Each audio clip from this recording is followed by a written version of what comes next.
सभी दर्शकों को जय भीम और एक बार फिर से आपका स्वागत है मूल्यांकन चैनल में।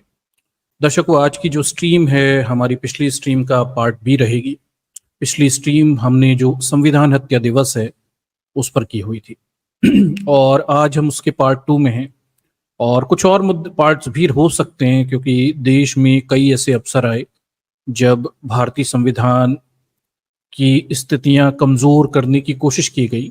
हत्या दिवस जैसे विचार से तो मैं सहमत नहीं हूं। संविधान की हत्या तो कोई नहीं कर सकता, खैर ठीक। फिर भी संविधान विरोधी स्थितियां बनाने की कोशिशें यहां पर की गई।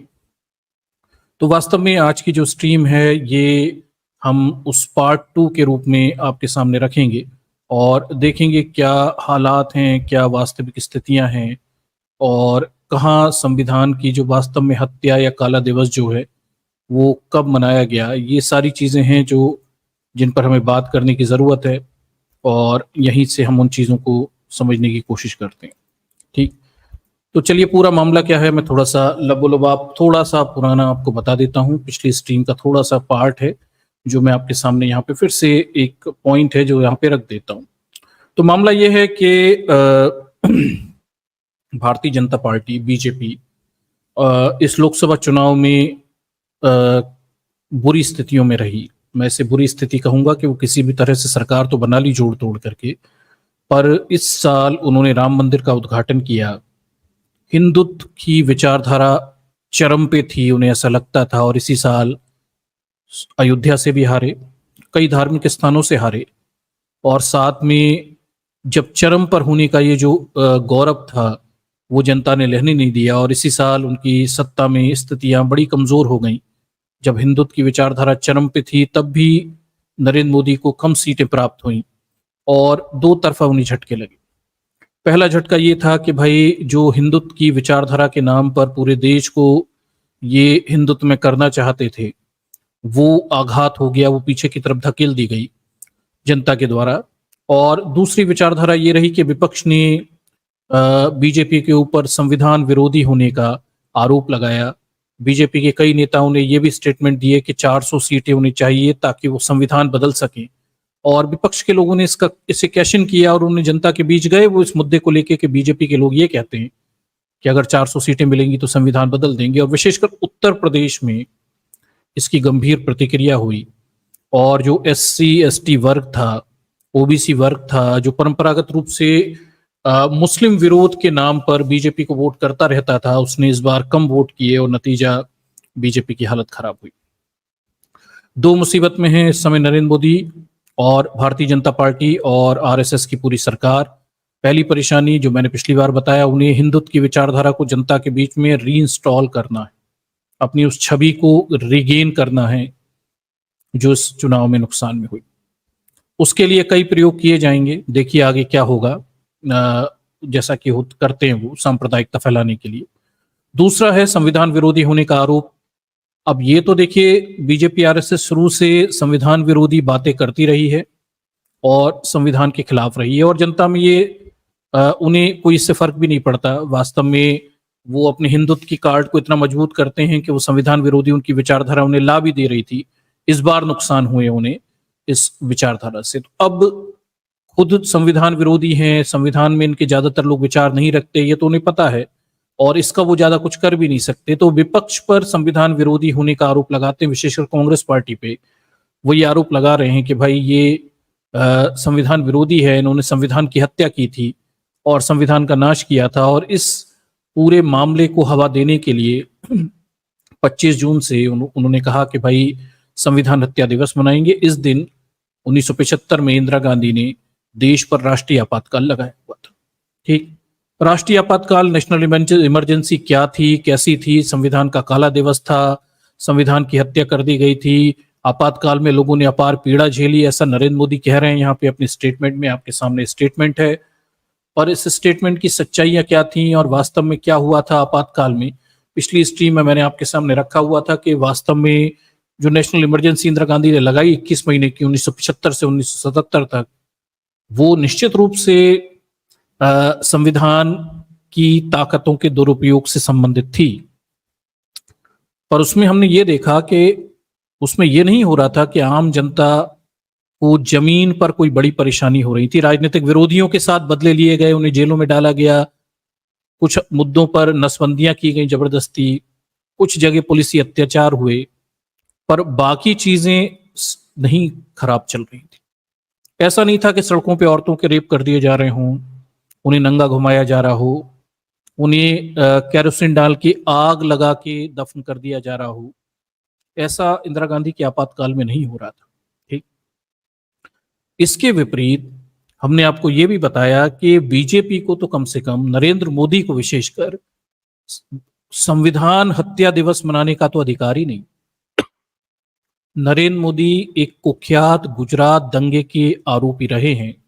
हालांकि एन केन प्रकरण ये वहां से बच निकले, लेकिन गुजरात दंगों में जो इस देश में हुआ, आजादी के बाद मेरे ख्याल से संगठित रूप से इतना बड़ा अपराध कभी भारत में नहीं घटा। अपराध भी कहना खराब है, नरसंहार था, कैसा नहीं हुआ। विभाजन के समय, पार्टीशन के समय भारत विभाजन हो रहा था, तब बड़े पैमाने पे हत्याएं और हिंदू मुस्लिम दंगे, महिलाओं पे अत्याचार, ये सब हो रहे थे, लेकिन उस समय कोई व्यवस्था नहीं थी। गुजरात में जो किया गया, चुनी गई सरकार के द्वारा ताकत अपने हाथ में लेके एक समुदाय के साथ नरसंहार किया गया। इसलिए उसकी तुलना हम पार्टीशन से भी नहीं कर सकते। पार्टीशन में अव्यवस्था थी, सरकारें नियंत्रण से बाहर थीं और केओस स्थिति थी। लेकिन गुजरात में चुनी गई सरकार ने सत्ता हाथ में लेके नरसंहार जैसे काम को अंजाम दिया। ये मैं नहीं कह रहा, ये शब्द भी दूसरों के हैं, किसके हैं मैं भी आपके सामने रखूंगा। तो हम ये यहाँ पे जांचने की कोशिश कर रहे हैं कि संविधान की हत्याएं किसने ज्यादा की। असलियत में कांग्रेस के जमाने में भी संविधान की हत्या हुई, सिख दंगे भी हुए, उनकी भी पृष्ठभूमि अलग थी, और 1975 की इमरजेंसी भी लगी। कांग्रेस के सीने पर ये दो दाग हैं। पर क्या नरेंद्र मोदी ये कहने की स्थिति में है कि उन्होंने और उनके दौर में कभी संविधान की हत्या नहीं की गई, या ये उनसे भी बड़े संविधान की हत्या के आरोपी ठहराए जा सकते? तो हम इसी चीज का आज मूल्यांकन कर रहे हैं। पिछली स्ट्रीम में हमने आपातकाल की विभीषिका को आपके सामने रखा था कि इमरजेंसी के दौरान वास्तव में देश में क्या हालात थे, और उन हालातों का आपने जायजा लिया। कारण क्या था ये भी आपके सामने रखा, और आपातकाल में क्या घटनाएं घटी वो भी आपके सामने रखी। आज हम पार्ट 2 लेकर आए हैं संविधान हत्या दिवस का, और इसमें हम गुजरात दंगों पर चर्चा करेंगे। ठीक है, भारतीय इतिहास का सबसे कुख्यात नरसंहार गुजरात दंगे, इन पर चर्चा करेंगे। और नरेंद्र मोदी के मुख्यमंत्री रहते हुए ये सब हुआ तो उसे समझेंगे, ताकि आपको ये समझने में थोड़ी आसानी हो कि वास्तव में इस देश में संविधान की हत्या किसने की, कब की, और वास्तव में संविधान हत्या दिवस हमें कब मनाना चाहिए। ठीक, तो ये मूल्यांकन करने में आपको थोड़ी आसानी रहे, इसलिए दो अलग अलग घटनाक्रम आपके सामने रखते हैं। एक आपातकाल का घटनाक्रम जो पिछली स्ट्रीम में है, आप जाकर देख सकते हैं, और एक गुजरात दंगों का घटनाक्रम जो आज आपके सामने हम प्रस्तुत करेंगे, ताकि आप ये समझें कि इस देश में वास्तव में संविधान के हत्यारे कौन हैं और कैसे हुई। दर्शकों, ये इसलिए भी महत्वपूर्ण है कि हमारे साथ बहुत सारे, आप में से कई सारे ऐसा वर्ग होगा जो 2002 में तो शायद पैदा भी नहीं हुए होंगे, और बाद में पैदा हुए लोग होंगे। ठीक, तो एक बड़ा वर्ग है जो या तो उस समय 2002 के दंगों के समय, 92 के बाबरी मस्जिद कांड के समय बहुत छोटे होंगे, या पैदा भी नहीं हुए होंगे, उन्हें कुछ नहीं पता होगा। वो इसके बाद के काल में पल बढ़कर बड़े हुए, विशेषकर 2004, 15, 14 के समय युवा हुए लोग, उन्हें भारत के इतिहास के बारे में ज्यादा जानकारियां नहीं है। गुजरात दंगा एक ऐसा विषय है जिस पर मीडिया भी चर्चा नहीं करता। आपातकाल पे तो रोते हैं हर साल, रोना भी चाहिए, बुराई नहीं है इसमें। ठीक, लेकिन गुजरात दंगों पर भारत की मीडिया 2014 के बाद चर्चा करना बंद कर दिए। किसी को भी नरेंद्र मोदी का ये चेहरा इस मीडिया ने 14 के बाद बड़े हुए बच्चों को कभी दिखाया ही नहीं कि इनका एक ये चेहरा भी है, और कितना कुख्यात और विकृत चेहरा है ये इस देश के युवाओं को 14 के बाद पलकर बड़े हुए 21 साल के नए बच्चों को नहीं पता। तो वो नहीं जानते कि आखिर इस देश में क्या-क्या घटा और कैसे-कैसे घटनाक्रम से नरेंद्र मोदी जैसे लोग, अमित शाह जैसे लोग सत्ता पे आए हैं।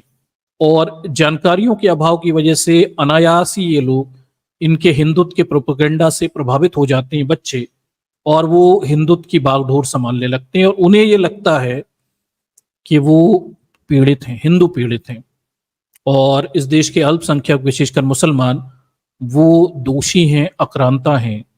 ये छवि उनके सामने गढ़ दी जाती है क्योंकि उन्होंने इतिहास में हिंदुत्व के नाम पर बीजेपी आरएसएस ने जो किया है उसकी जानकारियां नहीं है। तो ये स्ट्रीम ज्यादातर लोगों को पता है, जो लोग उस दौर में 2002 के दौर में पैदा हुए युवा थे उन्हें सब पता है।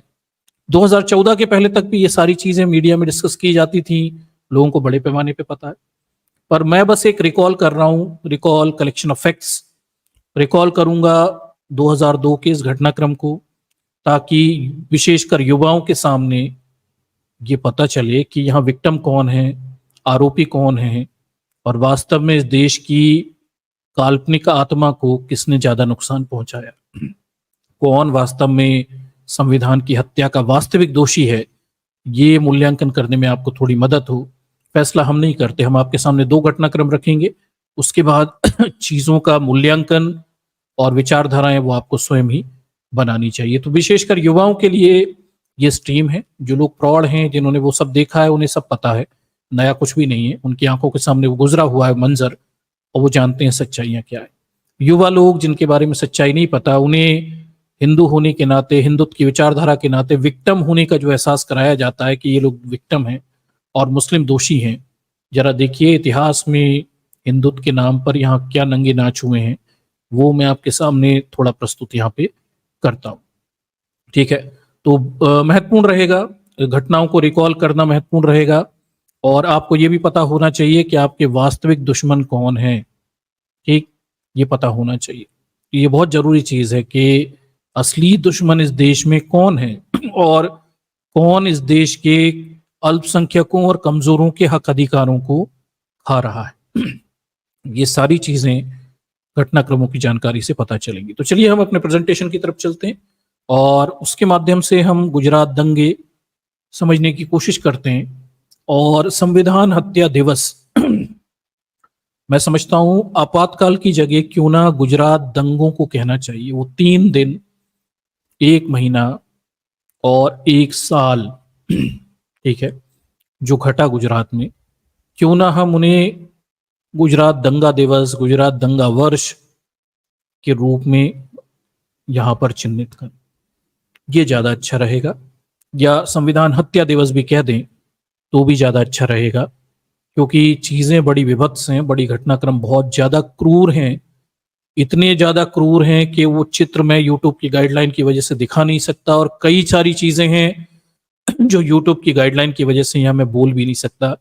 मेरे सामने आज 2014 में के बाद बीजेपी की सरकार के समय इस घटनाक्रम को कवर करते समय ये सीमाएं हैं कि मैं उतना ही बोलूं और उतना ही बताऊं जितना आज मेन स्ट्रीम में बोलने और बताने की अनुमतियां मौजूद हैं। मतलब बहुत सारा गायब कर दिया गया।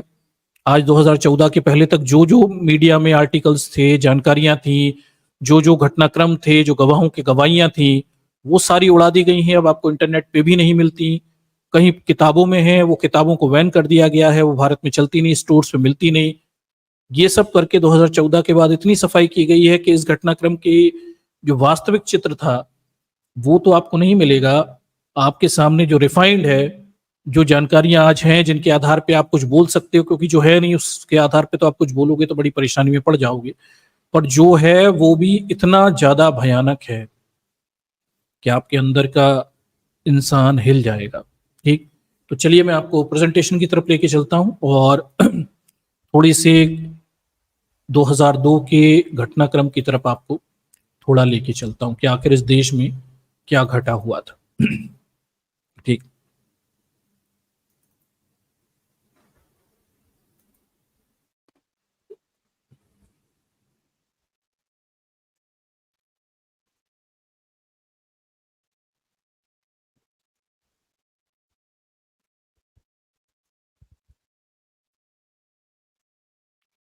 चलिए, तो ये प्रेजेंटेशन मैंने शेयर किया हुआ है और चलिए, तो ये देखिए थोड़ी देर में आपके सामने लोड होगा और इस प्रेजेंटेशन के माध्यम से हम कुछ मुद्दों को समझने की कोशिश करेंगे। पहले आपके सामने कुछ फोटो गैलरी है। ये वो ट्रेन है जिस ट्रेन में आग लगाने के बाद जो दंगे भड़के थे गुजरात में, उस ट्रेन में कुछ 4 डिब्बों में आग लगी थी, उसके दंगे भड़कने की, इससे दंगे भड़के हुए थे। ठीक, ये ऐसे दावे किए जाते हैं। ठीक है, तो ये कुछ फोटो गैलरी है जो मैं आपके सामने यहाँ पे रखता हूँ, गुजरात दंगों से ली गई है, मिल जाएगी आपको इंटरनेट पे। तो दर्शकों, मामला ये है कि भाई लगभग 712 एडी से 1707 तक मुगलों के, मुसलमानों के सीधे भारत में शासन थे और इस पूरे दौर में अल्पतगीन, सुबुतगीन, गौरी, गजनी और इल्तुतमिश, ऐबक, रजिया, बलबन, और फिर हम ये देखते हैं कि खिलजी आते हैं, तुगलक आते हैं, लोधी आते हैं, फिर मुगल आते हैं, बाबर आता है, फिर अकबर आता है, फिर शाहजहां है, जहांगीर है, औरंगजेब है। मुसलमानों के शासन, लंबा शासन है। 712 से 1707 तक भी अपन ले, सीधा सीधा 1000 साल बनता है। हालांकि इसके बाद भी 10 लीटर मुगल्स रहे। तो मुसलमानों ने भारत में लंबे समय तक शासन किया और मुस्लिमों के शासन थे। ये शासन अगर हम देखें, गौरी, गजनी और उसके बाद ऐबक, इल्तुतमिश, बलबन, रजिया, तुगलक, खिलजी, अकबर, बाबर, आप किसी का भी नाम लीजिए, ये तलवार के दम पर किए गए शासन थे। और ये सब राजे रजवाड़े लोग थे, शासक थे, सेना नायक थे, और ये वास्तव में राजाओं से हुई लड़ाइयों पे बाद भारत पर किए गए कब्जे थे। ठीक है, फिर अंग्रेजों के पूरे दौर के बाद जब भारत में वोट बैंक की राजनीति शुरू हो गई तो भारत में हिंदुओं से वोट लेने थे और हिंदुत्ववादी शक्तियों ने हिंदुओं को ये बताना शुरू किया कि ये 1000 साल जब मुसलमानों ने तुम्हारे ऊपर शासन किया, ये बहुत खतरनाक थे, इन्होंने तुम्हारे धर्म को नुकसान पहुंचाया, ये मुस्लिम खराब हैं, इनसे तुम्हारे धर्म को आगे भी खतरा हो सकता है। मतलब 1000 साल में खतरा नहीं हो, लेकिन आगे खतरा हो सकता है और ये फिर शासक बन सकते हैं। ये भी बच्चों के दिमागों में ये गंदगी डाली गई कि ये खराब लोग होते हैं और इनसे दूर रहना चाहिए। तमाम किस्म का वैमनस्य पैदा किया गया। ये पूरी घटनाक्रम आपने देखे होंगे, इस देश में चीजें डाली होंगी। तो कुल मिलाकर बात यह है कि फिर बाबरी मस्जिद के नाम पर एक आंदोलन तैयार किया गया, फिर दंगे होते हैं 92 के, वो भी घटनाक्रम है, वो हम कभी किसी दिन डिस्कस करेंगे। कुल मिलाकर बात यह है, इस देश में हिंदुओं के हिंदुत्ववादी विचारधारा को उभारने के लिए हिंदुओं के मन में मुसलमानों के प्रति पीड़ित, शोषित होने का भाव बीजेपी, आरएसएस, विशेषकर आरएसएस ने जागृत किया, हिंदुत्ववादी शक्तियों ने जागृत किया। और ये जो भाव था, ये भाव हिंदुओं को प्रेरित कर रहा था हिंदुत्ववादी विचारधारा के तहत कि उन्हें मुसलमानों से बदले लेने चाहिए। अब आश्चर्यजनक बात यह है कि 2002 में जब हिंदुओं की सरकार थी, बीजेपी की सरकार थी, मोदी हिंदुत्व के फायर ब्रांड नेता थे, तो इन्होंने बदले भी लिए, जम के नरसंहार किया, ऐसा ये कहते हैं। इन्होंने इतिहास की गलती सुधारी है। ठीक, अब इसमें भी आश्चर्यजनक बात है कि गौरी, गजनी, अकबर, बाबर के बदले ये हिंदुत्ववादी लोग किन लोगों से ले रहे हैं, जरा उनकी शक्ल देखिए। ठीक, वास्तव में गुजरात में जिन मुसलमानों से गौरी, गजनी, अकबर के बदले लिए गए हैं, आप थोड़ी उनकी शक्ल देखिए। ये वो लोग हैं जिनसे हिंदुओं को खतरा है। थोड़ी सी फोटो गैलरी है, थोड़ा देखिए। इनसे इस देश के युवाओं को, हिंदुओं को कहा जा रहा है कि आपको इन मुसलमानों से खतरा है और इनसे बदले आपको लेने हैं। ये फोटो देखते जाइए, आपको ये गैलरी बता देगी। ये लोग हैं, इनसे 2002 के गुजरात दंगों में अकबर, बाबर के, गौरी, गजनी के बदले यहाँ के हिंदुओं ने लिए हुए। देखते जाइए, ये लोग हैं, इनसे खतरा है। ठीक, और फोटो गैलरी देख लीजिए। झोपड़पट्टियां हैं, यहाँ पे आग लगाई गई थी 2002 के गुजरात दंगों में। इन मुसलमानों से खतरे थे, इनसे खतरे हैं। और अकबर, बाबर, गौरी, गजनी के बदले हिंदुओं ने अवसर पड़ने पर 2002 में इनसे लिए हुए। ठीक, आगे और देखिए, ये लोग हैं, ये हैं वो अकबर, बाबर और उनके क्या बोलते हैं वंशधर लोग जिनसे बदले लिए जाने। ठीक ठीक है, तो ये फोटो गैलरी है। वास्तव में ये बदले किससे ले रहे हैं, तो आप अगर मोटा मोटा देखेंगे तो यहाँ पे कोई अमीर एक दो किस्से छोड़ दें, एहसान जाफरी का मामला और गुलबर्ग सोसाइटी छोड़ दीजिए, अमीर मुसलमान नहीं है जिनसे कोई लड़ाई चल रही। ये बदले झोपड़पट्टी में, झुग्गियों बस्तियों में रहने वाले बिल्कुल हाशिए पे मौजूद मुसलमानों से ये बदले लिए जा रहे हैं। उनकी औरतों से बलात्कार किए गए, उन्हें काट के, उनके बच्चों को काट के मारा गया, गाड़ दिया गया, केरोसिन डाल के तेल लगा कर आग लगा दी गई। अकबर, बाबर और औरंगजेब के बदले इन झोपड़पट्टी छाप मुसलमानों से लिए गए। ये है हिंदुत्व की विचारधारा, और ये करना है इस देश के युवा को हिंदू बन के, ये इनसे बदले लेने। ठीक, तो उस जहांगीर के वंशधर, इनके माँ बापों को मार के हिंदुत्ववादियों ने 2002 में इतिहास के बदले लिए हुए हैं, इतिहास को सुधारा हुआ, जिसे वो इतिहास को सुधारना कहते हैं। ठीक, ये देखिए मोदी जी, आडवाणी जी हैं, ये इतिहास के बदले लेते हुए हैं। ठीक, देख सकते हैं आप। ये एक और घटनाक्रम है जो कैसे गुजरात में हिंदूवादी विचारधारा और मुस्लिम विरोध को आगे बढ़ाया गया। जब बाबरी मस्जिद गिरा दी गई तो उसके पत्थरों को लाके गुजरात में जगह जगह उसकी याद के रूप में इंस्टॉल किया गया, और इसके जरिए हिंदू मुस्लिम विचारधाराओं को आगे बढ़ाया गया। ये जो एक पत्थर जाया जा रहा है, ये वहां से बाबरी मस्जिद से लेकर आए हुए। ठीक, इसे ध्यान रखिए। ऐसे पहले ही तैयारी हो गई थी समाज को बांटने की गुजरात। ठीक, ये और हमलों का चित्र है। ये हैं गौरी गजनी के वंशज, इनसे बदले लिए जा रहे हैं, और बदले लेने वाले भी बड़े महान ये हिंदुत्ववादी लोग या मुस्लिम जो भी हैं, दोनों तरफ। ठीक, ये एक और गौरी गजनी का वंशज है, इसे मैं आपको दिखा रहा हूं। ये देखिए, इस बच्चे को ध्यान से देखिए, इसे शायद जला दिया गया है, ये पेट से नीचे तक जला हुआ है।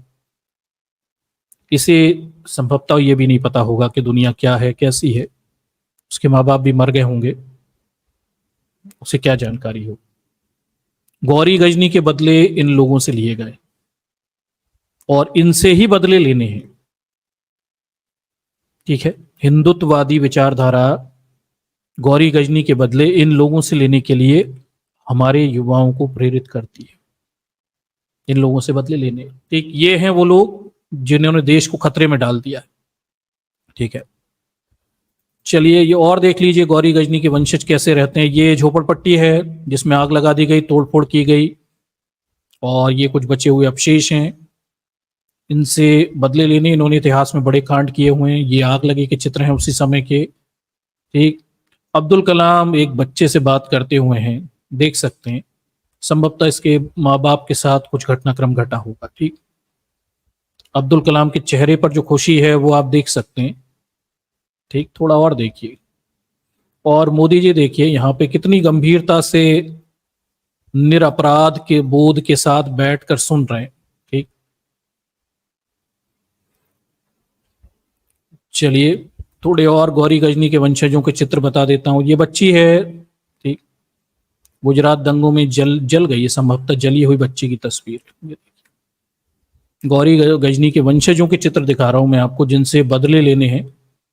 थोड़े उनके बारे में थोड़ी जानकारी तो देख लीजिए। ये हैं जिनसे बदले लेने हैं।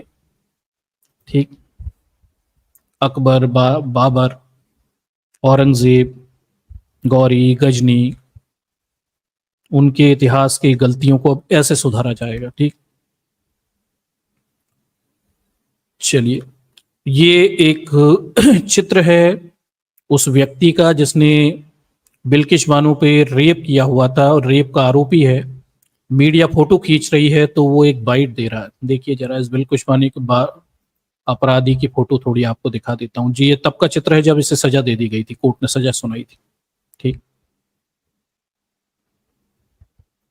ये बदले ले रहे हैं गौरी गजनी के। ठीक, ये एक और अपराधी है बिल्किश बानो के रेप केस का सजा के दौरान का चित्र है।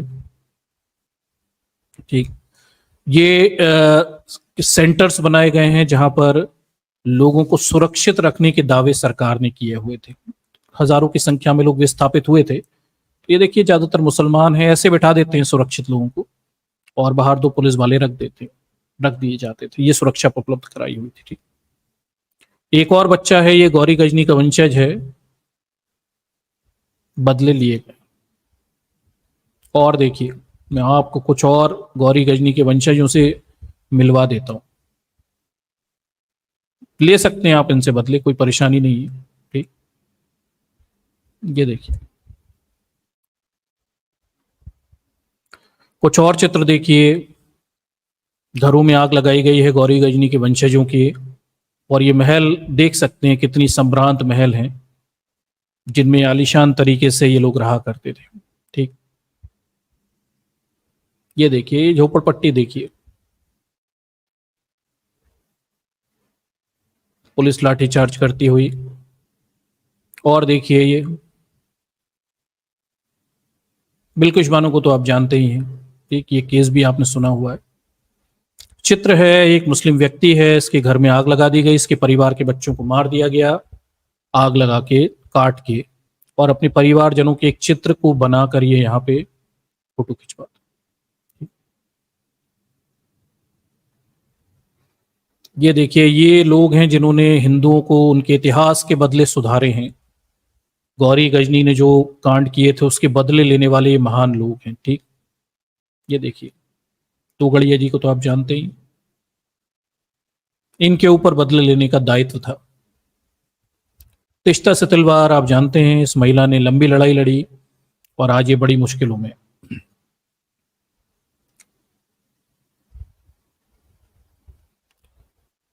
कोडनानी जी हैं, जानती हैं, गुजरात दंगों में नरोदा पाटिया की आरोपी हैं, ये भी इतिहास के बदले लेने गई थी। ठीक, सुधारने गई।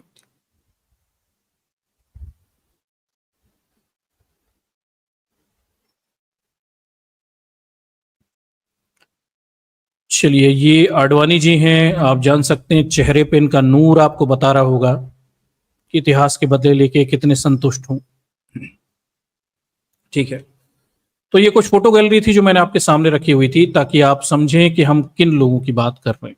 ठीक, और आपके मन में अगर अभी भी कोई विचार हो कि आपको किन से बदले लेने हैं, तो आप इन फोटो गैलरी को याद करके देख लीजिएगा, हिंदुत्ववाद के नाम पर आखिर इस देश में बदले किससे लिए गए।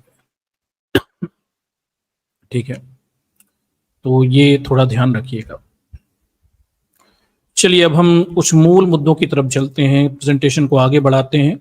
और गौरी गजनी के बदले किन से लिए गए वो तो आप समझ गए होंगे, गुजरात दंगों में। अब हम अपने मूल प्रेजेंटेशन की तरफ चलते हैं और समझते हैं कि क्या हुआ था गुजरात में 2002 में, कैसे गोधरा कांड से ये पूरा घटनाक्रम आरंभ होता है। चलिए देखते हैं।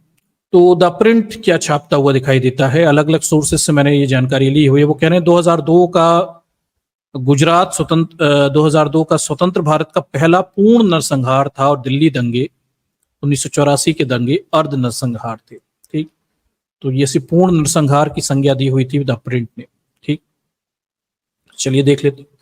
तो देखिए होता क्या है, तो होता यह है कि भाई 2002 में गुजरात दंगे, जिनमें 2002 की हिंसा गुजरात नरसंहार के नाम से भी जाना जाता है। ठीक, ये सब बातें पता चली, और मामला ये है कि भाई देखिए 2002 में 27 फरवरी 2002 को गोधरा में एक ट्रेन को जलाने से घटना शुरू हुई थी, और इस ट्रेन में 58 हिंदू तीर्थयात्री थे, जिन्हें कार सेवक कहा जाता था, इनकी मौत हो गई थी। 58, 58, 59 अलग अलग संख्याएं दी गई हैं।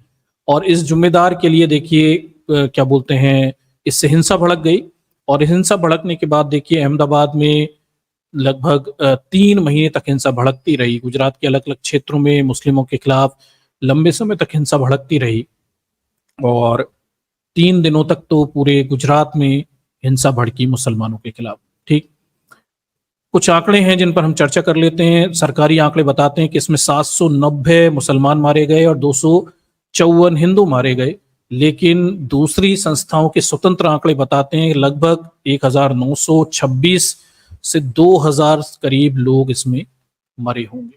ठीक, और बाकी के चोटिल होंगे। ठीक है, तो ये आंकड़े भी अलग अलग हैं, और संख्याएं भी अलग अलग दिखाई देती हैं। और 1000 से ज्यादा लोगों की मौत हुई है, 223 लापता हैं, और 2500 से ज्यादा लोग घायल हुए हैं। अलग अलग संस्थाओं पे अलग अलग आंकड़े हैं। कुल मिलाकर बड़े पैमाने पर नरसंहार हुआ, ये जो आंकड़े हैं ये सत्यता की गवाही नहीं देते, इससे ज्यादा बड़े पैमाने पर लोग यहाँ पे मारे गए होंगे गुजरात में। ठीक, फिर हम देते हैं कि भाई जेनोसाइड वॉच जो संस्था है उसकी रिपोर्ट पर जाते हैं तो वो भी इस पूरे नरसंहार को 2002 के गुजरात के नरसंहार को नरसंहार की संख्या में रखती है, क्योंकि ये पूरे पैरामीटर्स को फुलफिल करता था जो कि जेनोसाइड या नरसंहार के लिए इस संस्था ने रखी हुई, जेनोसाइड वॉच की परिभाषा के अनुसार रखी हुई है। ठीक, आगे देखिए, इसे नरसंहार के रूप में वर्गीकृत किया गया। ये जेनोसाइड था। कई लोगों ने, कुछ लोगों ने इसे सांप्रदायिक दंगे कहे, पर वास्तव में ये नरसंहार के रूप में वर्गीकृत किया गया है ज्यादातर बड़े इतिहासकार और महत्वपूर्ण संस्थाओं के द्वारा। ठीक, इसे ध्यान रखिए। चलिए, तो होता क्या है, थोड़े से घटनाक्रम की तरफ हम चलते हैं, थोड़े इस घटनाक्रम को देख लेते हैं। तो देखिए, इस पूरे घटनाक्रम का केंद्र गोधरा में ट्रेन का जलना था।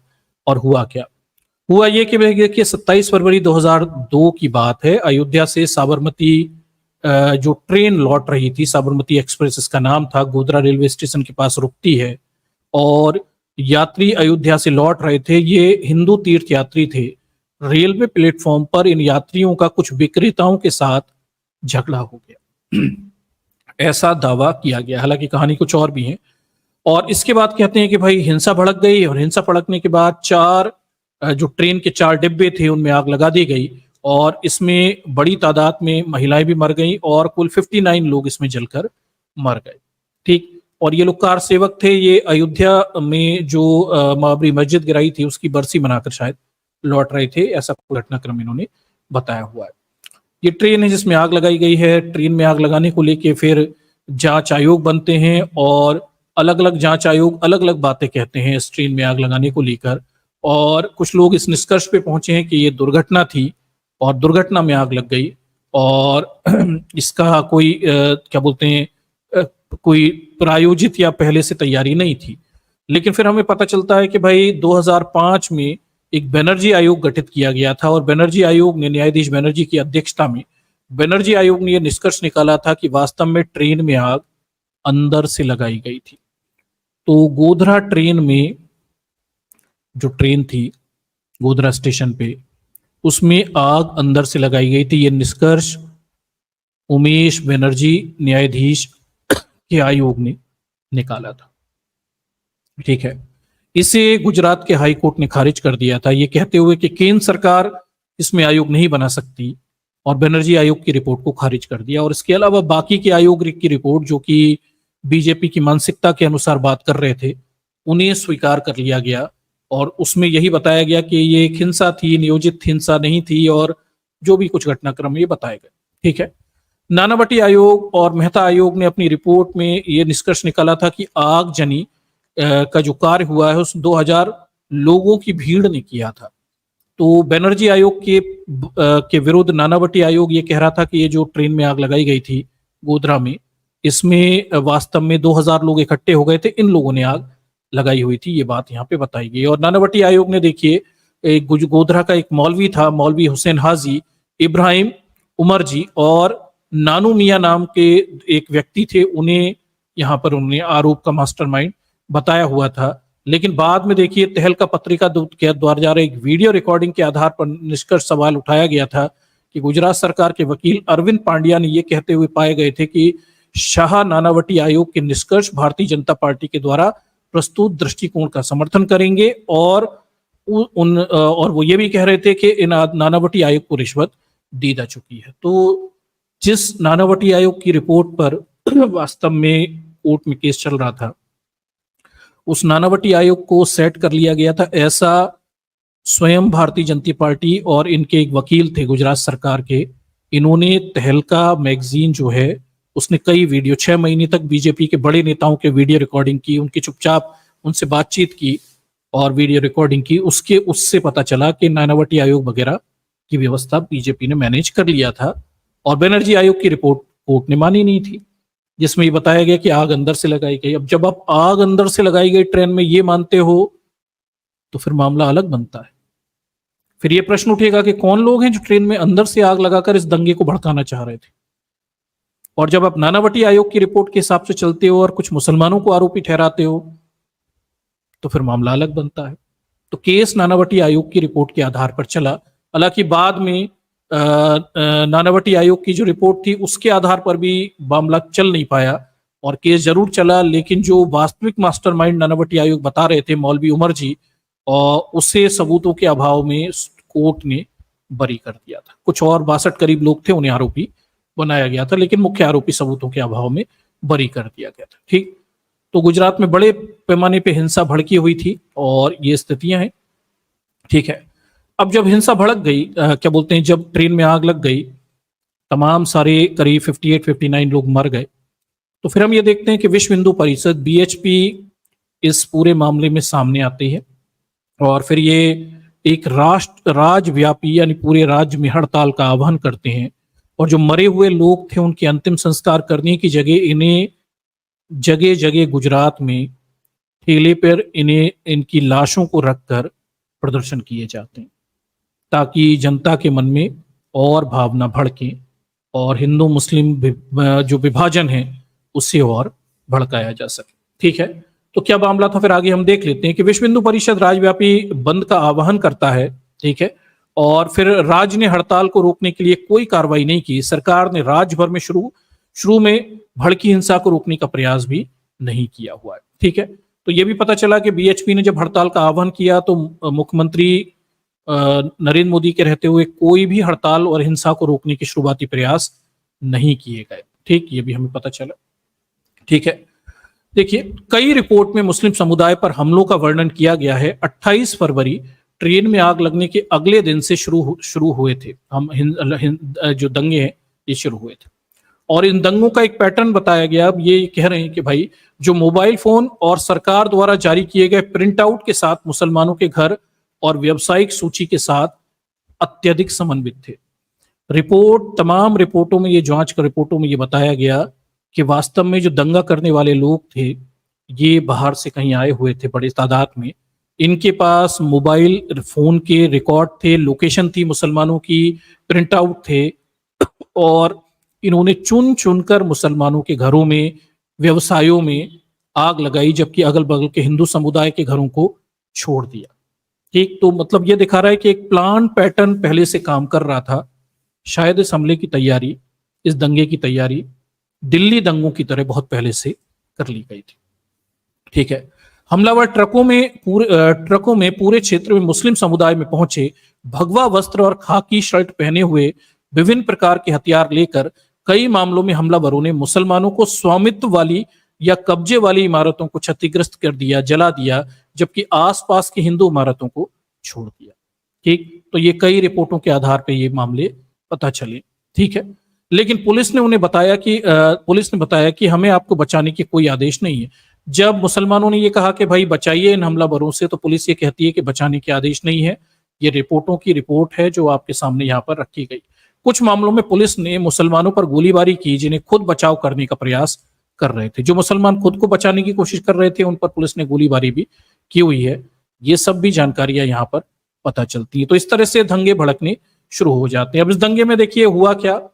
ऐसा अनुमान है कि हिंसा के दौरान 230 मस्जिदें, 275 दरगाहों को नष्ट किया गया। सांप्रदायिक दंगों के इतिहास में पहली बार हिंदू महिलाओं ने भी भाग लिया और मुस्लिम दुकानों को लूटा। गुजरात दंगों के कई विशिष्ट चरित्र हैं, उसमें एक विशेष चरित्र यह भी है कि दंगों में महिलाएं भी एक्टिवली पार्टिसिपेट कर रही थी। ठीक, और ये मुस्लिम दुकानों को लूटने में योगदान दे रही थी। ये सारा सोशल मीडिया पे उपलब्ध डेटा बता रहा है। ठीक है, ऐसा अनुमान है कि हिंसा के दौरान करीब 1.5 लाख लोग विस्थापित हुए। ऐसा अनुमान है कि हिंसा को नियंत्रित करने की कोशिश करते हुए 200 से ज्यादा पुलिस अधिकारी मारे गए। ह्यूमन राइट वॉच डॉग ने बताया कि हिंदू, दलित और आदिवासियों के द्वारा, ह्यूमन राइट वॉच डॉग ने बताया कि हिंदू जो दलित और आदिवासी हैं के द्वारा असाधारण वीरता के कार्य किए गए, जिन्होंने मुसलमानों को हिंसा से बचाने की कोशिश की। तो ह्यूमन राइट वॉच डॉग ये दावा करता है कि जो आदिवासी थे, दलित थे, उन्होंने मुसलमानों को बचाने की यहाँ पर कोशिश की थी। ठीक, और ये बात एक बार नहीं है, बार बार गुजरात दंगों की कई रिपोर्टों में सामने आई। ठीक है, चलिए आगे देखते हैं। आगे देखिए, हिंसा के बाद यह स्पष्ट हो गया कि कई हमलों में केवल मुस्लिम आबादी पर बल्कि मुस्लिम महिला और बच्चों पर भी केंद्रित थे। तो हमलों का एक पैटर्न रिपोर्ट ये भी बता रही है कि हमले मुसलमानों को मारने के थे, लेकिन मुसलमानों की महिला और बच्चों को केंद्रित करके हमले किए गए थे। मतलब हमलों के टारगेट पर मुस्लिम महिलाएं और बच्चे ज्यादा थे।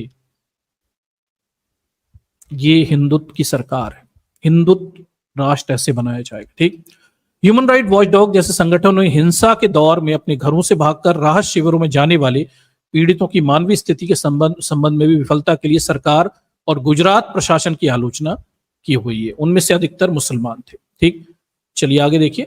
महिला देखिए, अमेरिका, ब्रिटेन, फ्रांस, जर्मनी और श्रीलंका की महिला अंतर्राष्ट्रीय विशेषज्ञों से बनी एक अंतर्राष्ट्रीय तथ्य खोज समिति ने रिपोर्ट दी कि राज्य में अल्पसंख्यक समुदाय से संबंधित महिलाओं को आतंकित करने की रणनीति के रूप में यौन हिंसा का इस्तेमाल किया गया। ठीक है, तो ये रिपोर्ट ये बताती है कि बड़े पैमाने पे मुस्लिम महिलाओं को विरुद्ध यौन हिंसा यानी बलात्कार, अंगभंग जैसे रणनीति अपनाई गई। इस दंगे में बड़े पैमाने पे यौन हिंसा को अंजाम दिया गया। ठीक, ऐसा अनुमान है कि कम से कम 250 लड़कियों, महिलाओं के साथ सामूहिक बलात्कार किए गए, फिर उन्हें जला दिया गया, बच्चों को जबरन पेट्रोल पिलाया गया और फिर आग लगा दी गई। गर्भवती महिलाओं को मार डाला गया और फिर उन्हें मार डाला गया या फिर उन्हें कहा गया कि अजन्मे बच्चों का शरीर दिखाया गया उनके। ठीक, नरोदा पाटिया सामूहिक कब्र में कई सारे शव या महिलाओं के शव मिले हुए। दंगाइयों ने घर में पानी भर दिए और पूरे परिवार के को अंदर बिजली के झटके दिए। कई प्रकार की रिपोर्ट में कई प्रकार से किस किस प्रकार से मारा गया, ये गवाहों के आधार पर ये रिपोर्टें तैयार की गई। महिलाओं के खिलाफ हिंसा में उन्हें नग्न करना, वस्तुओं से उनका उल्लंघन करना और फिर मार देना भी शामिल था। ठीक है, कल्पना कन्नीवरन के अनुसार बलात्कार एक व्यवस्थित, जानबूझकर और पूर्व नियोजित रणनीति का हिस्सा थे और कौन से तथ्य हिंसा को राजनीतिक प्रोग्राम और नरसंहार की श्रेणी में रखते हैं। महिलाओं के खिलाफ हिंसा के अन्य कृत्यों में एसिड हमले किए गए, मारपीट, गर्भवती महिलाओं की हत्या शामिल थी। संसद में हिंसा पर चर्चा के दौरान जॉर्ज फर्नांडिस ने, दर्शकों ध्यान रखिए, जॉर्ज फर्नांडिस वही अपराधी है जो आपातकाल के दौरान 300 लड़के होकर और होने के दावे कर रहा था, अमेरिका से फंड मांग रहा था और तोड़फोड़ करने और बम फोड़ने के दावे कर रहा था। बीजेपी सरकार में ये मंत्री पद पर भी रहा, बड़ा चहेता था। इस दंगे के समय भी ये बीजेपी सरकार में मंत्री पद पर था और इसने संसद में कहा, जॉर्ज फर्नांडिस वही है जो नीतीश कुमार की जेडीयू पार्टी का रचयिता भी है। थोड़ा सा ध्यान रखें। ठीक, ये इसलिए बता रहा हूं कि क्यों नीतीश बाबू की बीजेपी से करीबियां हो जाती हैं। थोड़ा सा इतिहास बता रहा हूं उस पार्टी के गठन का। ठीक, आगे देखिए।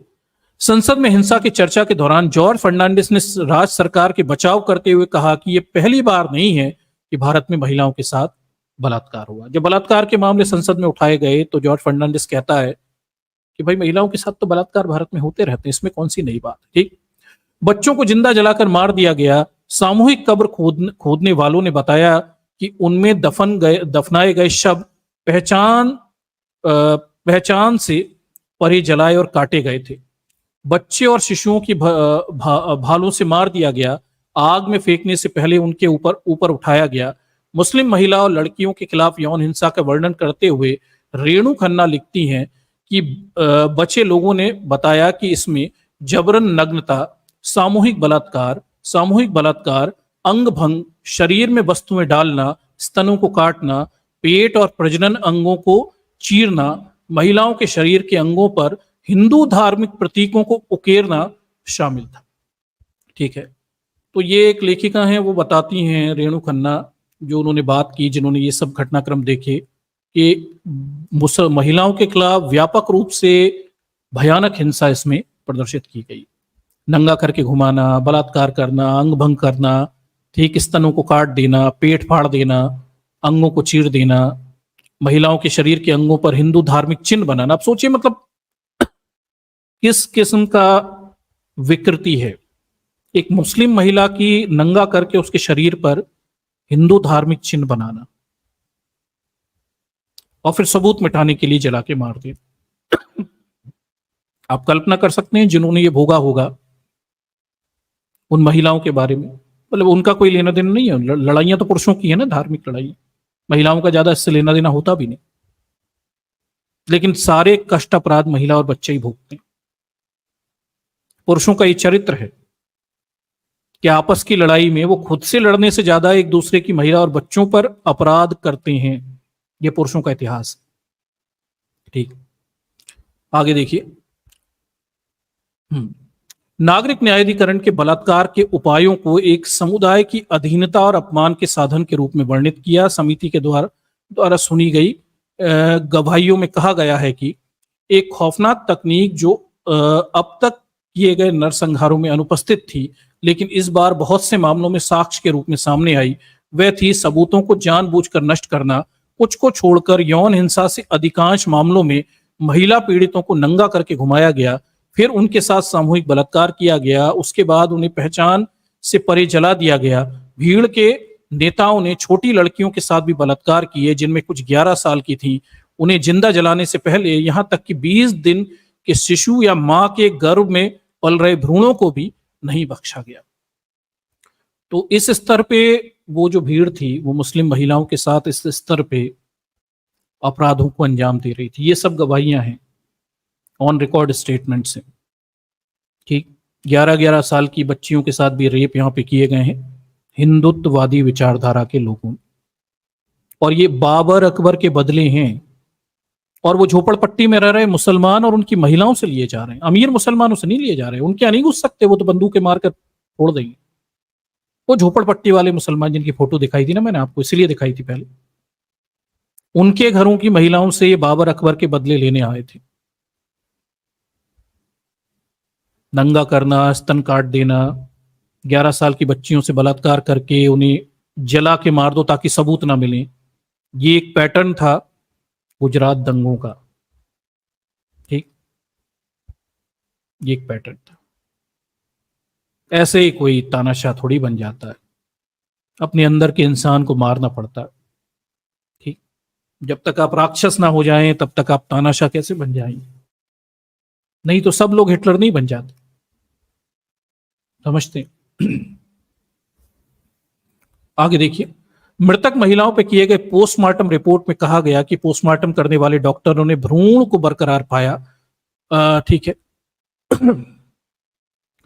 वंदना शिवा ने कहा कि युवा लड़कों को हिंदुत्व के नाम पर जलाना, बलात्कार करना और मारना सिखाया गया।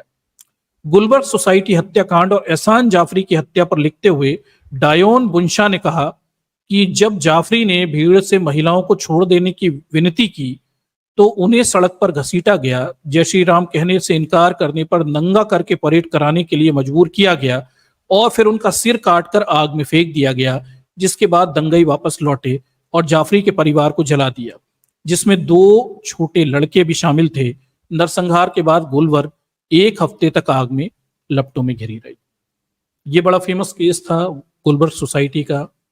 कांग्रेस के सांसद थे एहसान जाफरी, इनकी पत्नी जाकिया जाफरी अभी तक नरेंद्र मोदी को इस अपराध का दोषी ठहराने के लिए कोर्ट में लड़ती नहीं, पर न्यायालय में ब्राह्मणवादी लोगों ने कभी दोषी, मतलब आप सोच के देखिए, हेमंत सोरेन जेल जा सकते हैं, न केजरीवाल भी जेल जा सकता है छोटे मोटे पैसा खाने में। नरेंद्र मोदी इतने बड़े हत्याकांड अपराध से ऐसे बच गए जैसे कभी कुछ हुआ ही नहीं था। कोई आरोप नहीं, कभी जेल नहीं गए, सब चीजें इस तरह से मैनेज कर ली गई जैसे कुछ हुआ नहीं। और इस अपराध की, जिसे हम कहते हैं, इंतहा देखिए। सामूहिक कब्र मिली हैं कई सारी, जहां महिलाओं को सीधे तेल डालकर जला दिया गया, कैरोसिन डाल के जला दिया गया, बड़ी तादाद में। आप कल्पना नहीं कर सकते उन महिलाओं का जिन्होंने झोपड़पट्टी में रह रही कमजोर असहाय सी महिलाएं, 10-11 साल की बच्चियां, जिन्होंने ये सब अपराध भोगा होगा। वो तो पहले ही मरे लोग हैं बेचारे। ये अमीर घरों की महिलाएं नहीं है, हष्ट पुष्ट, मोटी तगड़ी, अच्छी हट्टी कट्टी। ये झोपड़पट्टी में काम धंधा करने वाली बड़ी गरीब सी, असहाय सी, कमजोर सी महिलाएं, जिन पर ये हिंदुत्व की ताकत आजमाई जा रही है। और ट्रेन में जले हुए लोगों का बदला इन महिलाओं से लिया जा रहा है, या बाबर अकबर के बदले इन महिलाओं से लिए, 11 साल की बच्चियों से लिए जा रहे हैं। ये है हिंदुत्व, और ये है बीजेपी आरएसएस का बनाया हुआ गुजरात मॉडल। ठीक है। और ये एहसान जाफरी की स्थिति है, जिसके सर को इन्होंने काट कर, एक और वो भी है, जिसे कहते हैं, वो एक जगह एक तहलका में एक रिकॉर्डिंग है जिसमें एक बीजेपी का व्यक्ति है, वो कह रहा है एहसान जाफरी के सर से हमने क्रिकेट की तरह सर से वो खेला हुआ था, ठीक, बॉल की तरह खेला हुआ था। कुछ जगह हिंदुओं पर भी हमले हुए हैं भाई। ये भी आरोप होता है कि भाई देखिए अकेले मुसलमानों पर थोड़ी हमले, हिंदुओं पर भी हमले हुए। तो चलिए हिंदुओं पर कितने हमले हुए, थोड़ी इसकी रिपोर्टिंग भी देख लेते हैं, क्या लिख रहे हिंदुओं पर हमले को। टाइम्स ऑफ इंडिया ने बताया कि हिंसा के दौरान 10,000 से ज्यादा हिंदू विस्थापित हुए। पुलिस रिकॉर्ड के अनुसार गोधरा की घटना के बाद 157 दंगे मुसलमानों के द्वारा शुरू किए गए थे।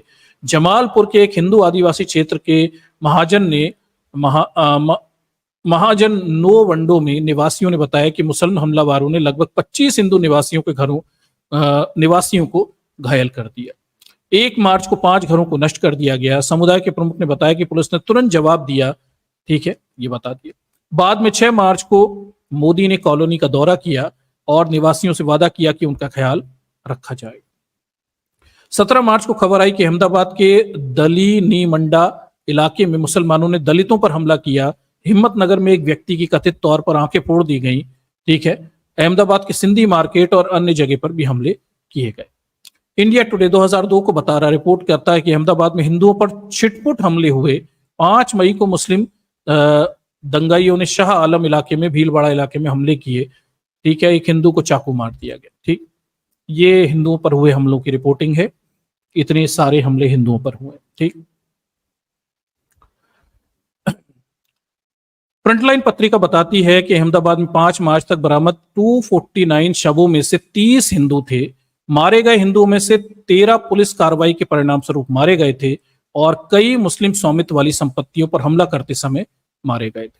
अमीर मुसलमानों के जब इन्होंने दंगाइयों ने हमले किए होंगे तो उन्होंने कुछ मार दिया होगा। 12-13 ही हिंदू हैं, तो 49 में से 12-13 ही हिंदू हैं। ठीक, हिंदू इलाकों पर मुस्लिम भीड़ के द्वारा अपेक्षित कम हमलों के बावजूद पुलिस की गोलीबारी में 24 मुसलमानों के मारे जाने की सूचना बता रही। ठीक, आगे देखिए। संयुक्त राष्ट्र अमेरिका के विदेश विभाग ने हमलों में उनकी नरेंद्र मोदी की कथित भूमिका के कारण अंततः नरेंद्र मोदी को संयुक्त राज्य अमेरिका की यात्रा करने से प्रतिबंधित कर दिया। तो ये एक छोटा सा चित्र था जो हमलों में मुस्लिम महिलाओं के ऊपर बड़े पैमाने पर अंजाम दिया गया था। हमलों के बाद फिर हम ये देखते हैं कि भाई नरेंद्र मोदी को अमेरिका में प्रतिबंधित कर दिया गया। अमेरिका ने उन्हें दोषी माना था और उनकी अमेरिकी यात्रा प्रतिबंधित कर दी। अभी भी प्रतिबंधित है। डिप्लोमेटिक वीजा के तहत ही अमेरिका मोदी जा पाते हैं। इसे थोड़ा ध्यान रखिएगा। एक बार हट जाएंगे, डिप्लोमेटिक वीजा खत्म होगा तो फिर इन्हें मुश्किल हो जाएगी। ठीक, ज्ञानेंद्र पांडे ने इस हमलों के राज्य आतंकवाद के रूप में वर्णित किया है। कहा है कि वे दंगे नहीं थे बल्कि संगठित राजनीतिक नरसंहार था। पॉल ब्रोश के अनुसार उपलब्ध साक्ष्यों से एकमात्र निष्कर्ष मुस्लिम विरोधी नरसंहार व्यवस्थित समन्वय की ओर इशारा करता है। ठीक, आगे देखिए। हिंसा के दौरान पुलिस स्टेशन और पुलिस अधिकारियों की पूरी मौजूदगी में हमले किए गए, जिन्होंने हस्तक्षेप नहीं किया। कई मामलों में पुलिस ने हिंसा करने में भीड़ का साथ भी दिया।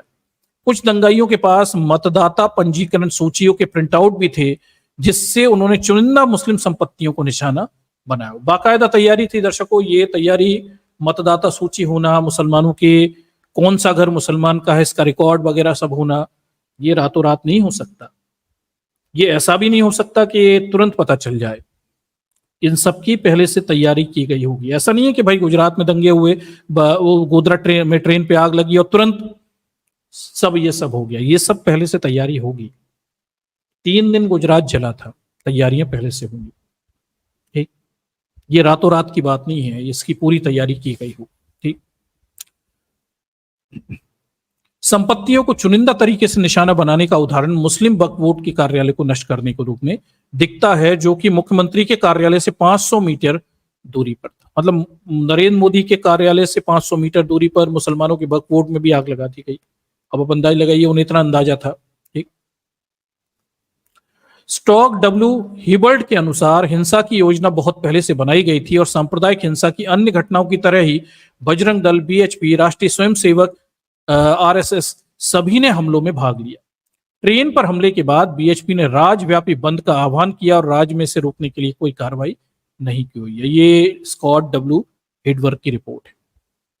ठीक है। नागरिक न्यायाधिकरण की रिपोर्ट में गुजरात के तत्कालीन भाजपा मंत्री हरेन पांड्या, जिनकी मृत्यु हो गई है, की गवाही शामिल है, जिन्होंने ट्रेन जलाने की शाम मोदी द्वारा बुलाई गई एक शाम की बैठक के बारे में गवाही दी थी। इस बैठक में अधिकारियों को घटना के बाद हिंदू आक्रोश को बाधित न करने के निर्देश दिए गए थे। दर्शकों, हरेन पांड्या का मामला तो आप सुनिए, ये मोदी के मंत्रिमंडल के एक सदस्य थे, मंत्री थे, शायद गृह मंत्री थे, कौन, कुछ बड़े मंत्री थे। हरेन पांड्या ने गवाही दी हुई थी कि भाई मोदी ने एक बैठक में कहा था कि हिंदुओं को अपने आक्रोश को बाहर निकालने का मौका दो। बाद में हरेन पांड्या बड़े आकस्मिक तरीके से अपने घर में मरे हुए मिले हुए थे, उनकी हत्या हो गई थी। ठीक, वो आगे और इस चीज को कोर्ट में गवाही देते उससे पहले उनकी हत्या हो गई थी। ठीक, ये आप जानते हैं।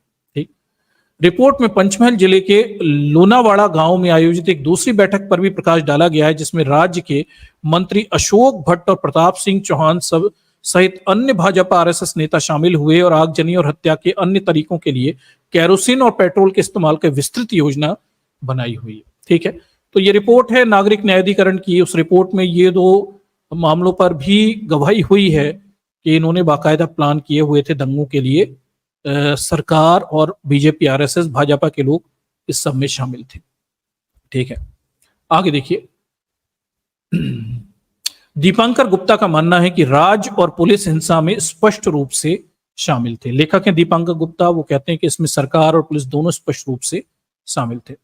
ह्यूमन राइट वॉचडॉग ने हिंदू, दलित और आदिवासियों द्वारा असाधारण वीरता के कृत्य की रिपोर्ट की है, जिन्होंने मुसलमानों को हिंसा से बचाने की कोशिश की हुई है। तो ह्यूमन राइट वॉचडॉग की रिपोर्ट भी है, हिंदुओं के, दलित और आदिवासियों ने मुसलमानों को बचाने में मदद की हुई थी, ये रिपोर्ट वहां पे बताती। ठीक, बड़े पैमाने पर संपत्तियों के नाश किए गए हैं। देखिए, 273 दरगाहें, 251 मस्जिदें, 19 मंदिर, 3 चर्चों को नष्ट कर दिया गया, ऐसे बताते हैं। ठीक, मुस्लिम संपत्तियों को देखिए, 1 लाख से अधिक घरों को और 1100 होटलों को, 15,000 व्यवसायी, 3,000 ठेले, 5,000 वाहन आदि जला दिए गए। ठीक है, ये सब तमाम सारी रिपोर्टें हैं, किस आधार पे ये सब हुआ था। हिंदुओं की भी कुछ संपत्तियां जली हुई हैं, पर ज्यादातर मुसलमानों की संपत्तियां हैं ज्यादातर मामलों में। ठीक, उसके बाद ये भी देखते हैं कि इस हिंसा को बढ़ावा देने में चरमपंथी लोग भी शामिल थे। शिवसेना के तत्कालीन नेता बाल ठाकरे ने कहा कि मुसलमान इस देश के लिए कैंसर हैं। कैंसर एक लाइलाज बीमारी है, इसका एकमात्र इलाज ऑपरेशन है। ये बाल ठाकरे का बयान था जब लोग मर रहे थे, औरतें नंगी करके घुमाई जा रही थी, उनके स्तन काटे जा रहे थे, सामूहिक कब्रों केरोसिन डाल के उन्हें बलात्कार करके मारा जा रहा। तब ये बाल ठाकरे ये कह रहा था कि मुसलमान एक कैंसर है। ठीक, अब आप सोच के देखिए, और इलाज चल रहा था। ये हिंदू अपने हाथों में हथियार उठाएं और इस कैंसर को अपनी जड़ों से मिटा दें। ठीक, ये बाल ठाकरे हैं, और अब तो देख लीजिए उनकी पार्टी का क्या हाल है, उन्हें पता चल गया होगा कौन से मुसलमानों ने उनकी पार्टी नष्ट की हुई है। ठीक, विश्व हिंदू बीएचपी के अंतर्राष्ट्रीय प्रवीण तोगड़िया ने कहा कि सभी हिंदू विरोधियों को मौत की सजा मिलेगी, और बीएचपी के तत्कालीन अध्यक्ष अशोक सिंघल ने कहा कि गुजरात में हिंसा एक सफल प्रयोग था, इसे पूरे देश में दोहराया जाएगा।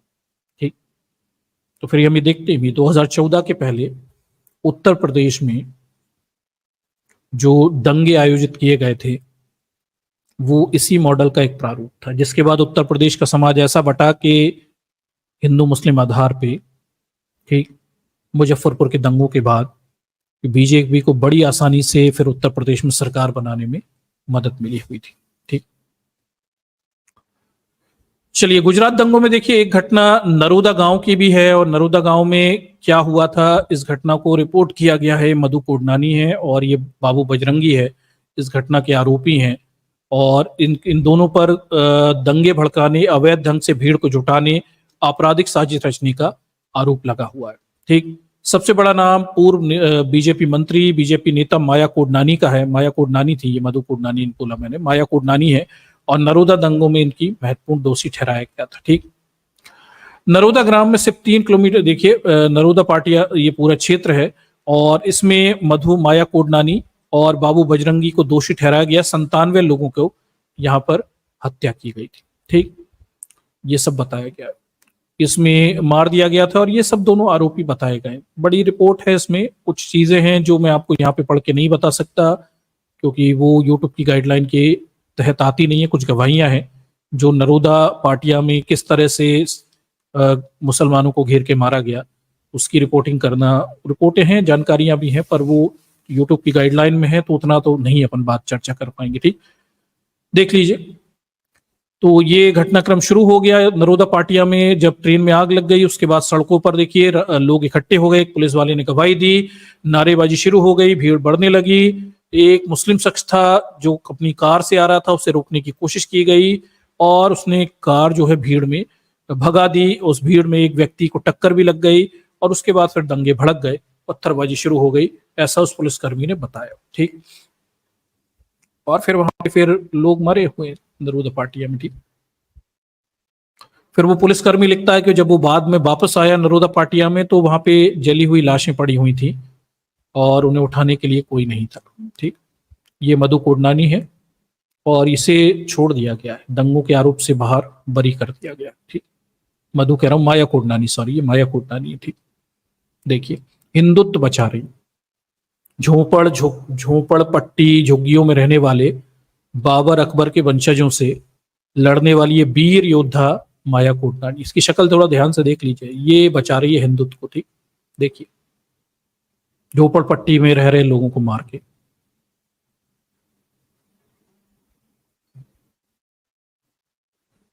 हिंदुत्व का चाल, चरित्र और चेहरा।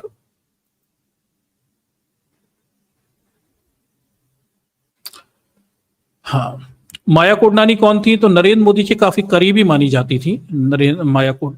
ठीक है, और बाबू बजरंगी जो है, ये बजरंग दल का एक नेता था, ये इसमें शामिल था। बाबू बजरंगी का कई फेमस बयान है, जिसमें किसी औरत को काट और मार देने तक की बातें की गई। ठीक, मजेदार बात यह है कि माया कोडनानी पेशे से गायनोकोलॉजिस्ट हैं, डॉक्टर थी, और डॉक्टरी करने के बाद, गायनोकोलॉजिस्ट होने के बाद भी उसके दिमाग में इतनी गंदगी और हिंसा भरी हुई थी। आप कल्पना करके देखिए कि धर्म किसी के दिमाग को किस स्तर तक बीमार कर सकता है। ठीक,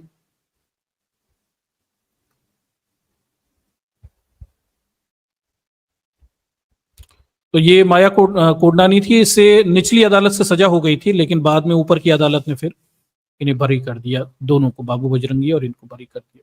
ठीक, बाबू बजरंगी को सजा हुई थी, उसकी मृत्युदंड को आजीवन कारावास में बदल दिया था, और बाद में फिर उसे शायद जमानत भी दे दी थी। ठीक,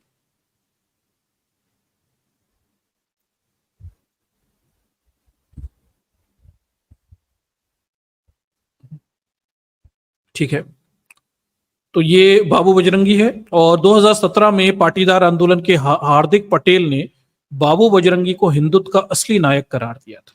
हार्दिक पटेल को तो आप जानते ही हैं, ठीक, कांग्रेस में रहा था, फिर बीजेपी में चला गया। ये बाबू बजरंगी को नायक मानता है। गुलबर्ग सोसाइटी का मामला है, गुलबर्ग सोसाइटी के मामले में भी ये एहसान जाफरी हैं, इनके बच्चे हैं, इन सबको मार दिया गया। ठीक, और इनसे बाबर अकबर के बदले लिए गए हैं ये बच्चे। ठीक, ये एहसान जाफरी, ये गुलबर्ग सोसाइटी की कुछ चित्र हैं जहां आग लगा के लोगों को कत्लेआम किया गया। ठीक,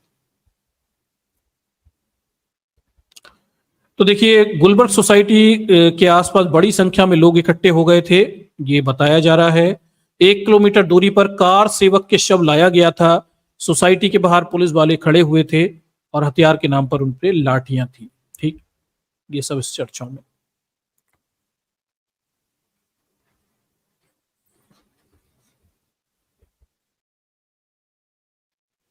एक पत्रकार हैं, वो बताते हैं कि वो 4 बजे जब गुलबर्ग सोसाइटी पहुंचे हुए थे, तो वहां पर आग बुझ चुकी थी, सिर्फ धुआं धुआं जल रहा था, लाशें बिखरी पड़ी हुई थी। गोधरा की गलती के कारण गुलबर्ग सोसाइटी के 69 लोगों की जान चली गई थी, ये सब यहाँ पे बताया गया। ठीक है, और कुछ लोग मकान के ऊपर की छत पर छुपे हुए थे, उनमें से एक जाकिया जाफरी भी थी, एहसान जाफरी की बीवी थी।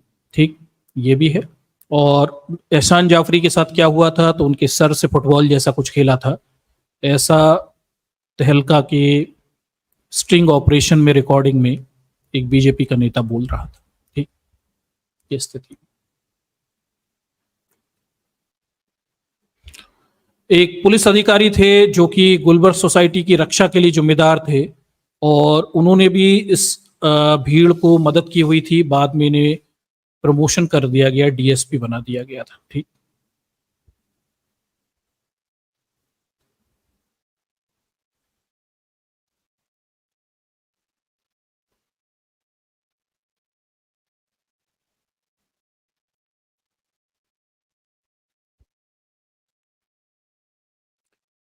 तो ये सब घटनाक्रम उस समय गुजरात दंगों में चल रहा था। यहाँ पे एक वेस्ट बेकरी कांड भी था, और वेस्ट बेकरी कांड में क्या हुआ था कि इन दंगों में बड़ोदरा की खून खराबे में डूब गया था, जब भीड़ ने एक मुस्लिम परिवार के द्वारा संचालित बेकरी को निशाना बनाया, जला दिया गया, जिसके अंदर 14 लोग थे, 11 मुस्लिम परिवार के सदस्य थे, 3 हिंदू कर्मचारी थे, जलाकर मार डाला गया। सबूतों की कमी के कारण, पुलिस जांच में लापरवाही के कारण निचली अदालत ने सभी 21 अभियुक्तों को बरी कर दिया। ठीक, ये देख लीजिए। और भी हैं, सरदारपुर नरसंहार था, 33 मुसलमानों को भीड़ ने जलाकर मार डाला था, ये सब भी है। ठीक,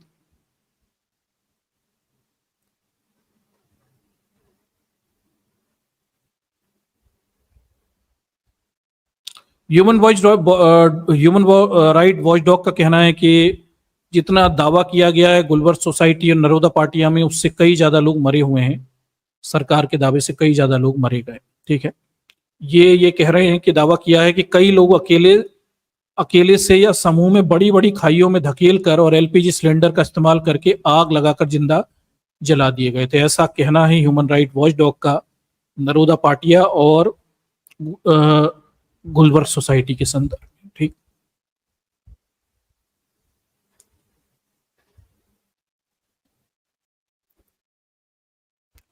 द हिंदू की एक रिपोर्ट बताती है कि महिला और लड़कियों को यौन उत्पीड़न किया गया, गैंगरेप किए गए, जलाकर छुरा घोंपकर मार दिए गए। ये द हिंदू की रिपोर्ट ने भी इसकी पुष्टि की हुई। ठीक,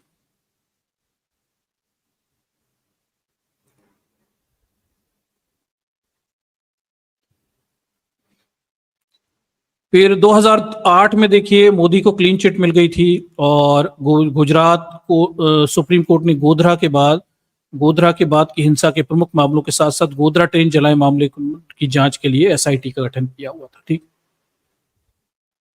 संजीव भट्ट का भी मामला था, एक आईपीएस अधिकारी थे जिन्होंने कहा, ये दावा किया था कि एक मीटिंग में नरेंद्र मोदी ने हिंदुओं को अपना गुस्सा बाहर निकालने के लिए कहा था। और ये संजीव भट्ट आप जानते हैं, ये जेल में है आज। ठीक, इनका क्या हश्र हुआ ये हम जानते हैं।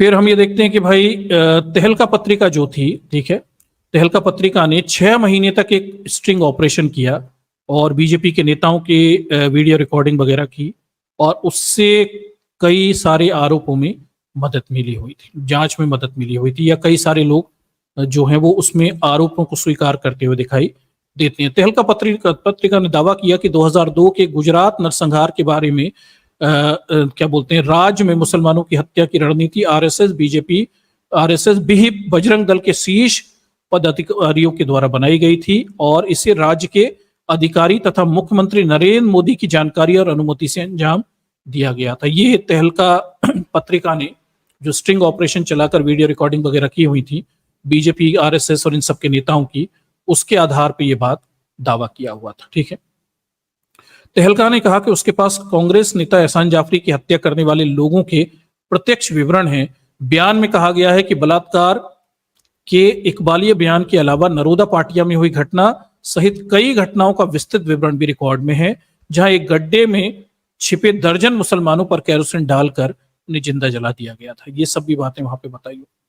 नरोदा पाटिया नरसंहार में 200 मुस्लिम मारे गए थे कि एक आरोपी को कैमरे पर यह कहते हुए पकड़ा गया कि मोदी उस शाम पाटिया आए थे और उन्होंने धन्यवाद देते हुए कहा था कि आप लोग धन्य हैं। ये एक नेता के रिकॉर्ड हैं जो तहलका पत्रिका ने स्टिंग ऑपरेशन किया था उसमें।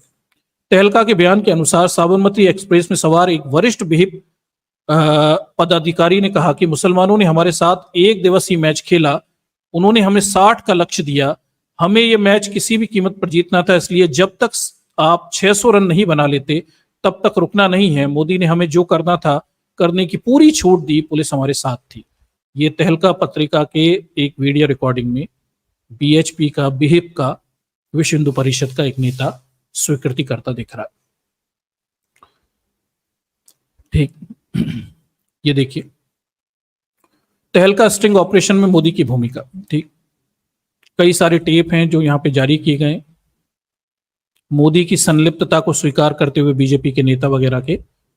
ठीक है, नरोदा में बलात्कार को स्वीकार करते हुए भी इसमें कई सारे इसमें वो मुद्दे हैं। ठीक, देखिए बाबू बजरंगी का भी रिकॉर्ड है, बयान है, रिकॉर्डेड बयान है। उसमें वो क्या कह रहा है कि नरेंद्र भाई ने मुझे जेल से बाहर निकलने व जज बदल रहे थे। ठीक है, बाहर निकाला, वे जज बदल रहे थे और पहले जज ढोलकिया थे जिन्होंने कह दिया था कि बाबू बजरंगी को फांसी होनी चाहिए। एक बार नहीं बल्कि 4-5 बार उन्होंने फाइल एक तरफ फेंक दी, फिर एक और आया जो ये कहने से चूक गया कि मुझे फांसी होनी चाहिए, फिर एक तीसरा आया जब तक कि जेल में 4.5 महीने बीत चुके थे। तब नरेंद्र भाई ने मुझे कुछ संदेश भेजा कि वे कोई रास्ता निकालेंगे। इसके बाद उन्होंने अक्षय मेहता नाम के एक जज को भेजा। उन्होंने कभी फाइल या किसी भी चीज को नहीं देखा, उन्होंने सिर्फ इतना कहा कि जमानत मंजूर है और हम सब बाहर आ गए। ठीक, मैं भगवान का विश्वास करता हूं कि हम हिंदुत्व के लिए मरने के लिए तैयार। ये तहलका की प्रतिलिपि है जहां पे बाबू बजरंगी ऑन रिकॉर्ड ये स्वीकार कर रहा है। ठीक, तहलका वाला फिर ये पूछता है कि कुछ और बताओ, क्या उन्होंने एक और नेता है भट्ट करके, वो बोलता है कि मैं बयान नहीं दे सकता, लेकिन उन्होंने जो किया वो किसी और मुख्यमंत्री ने नहीं किया। ठीक है, उन्होंने हमें 3 दिन दिए थे, जो भी कर सकते हो करो करने के लिए। उन्होंने कहा कि इसके बाद हमें समय नहीं देंगे। उन्होंने ये बात खुलेआम कही कि 3 दिन बाद उन्हें हमें रोकने के लिए ये कहा और सब कुछ रुक गया। ठीक, 3 दिन मोदी जी ने दिए, 3 दिन तक सेना अंदर नहीं आने दी। 3 दिन थे और हमने उन 3 दिनों में जो करना था वो किया। ठीक, आगे ये भट्ट नाम का नेता कहता है कि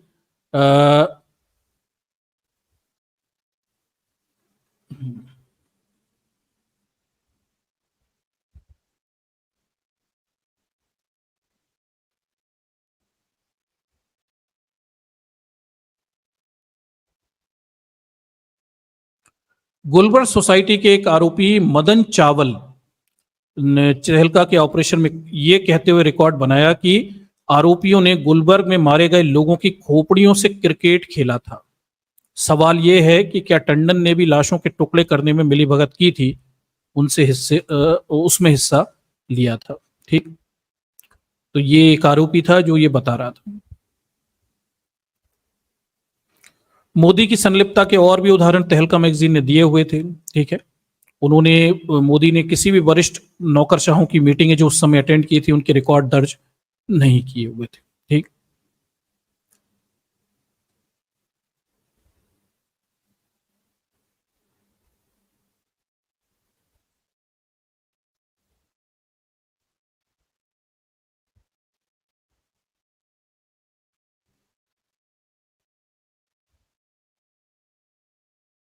आगे देखिए तहलका ने कुछ टेप के अंश भी जारी किए हैं जिनमें मोदी और उनके करीबी लोग स्वयं उनकी संलिप्तता को स्वीकार कर रहे हैं। ठीक है, इसमें बाबू बजरंगी है और बाकी लोग हैं, इन सब की बात यहाँ पे बताई गई।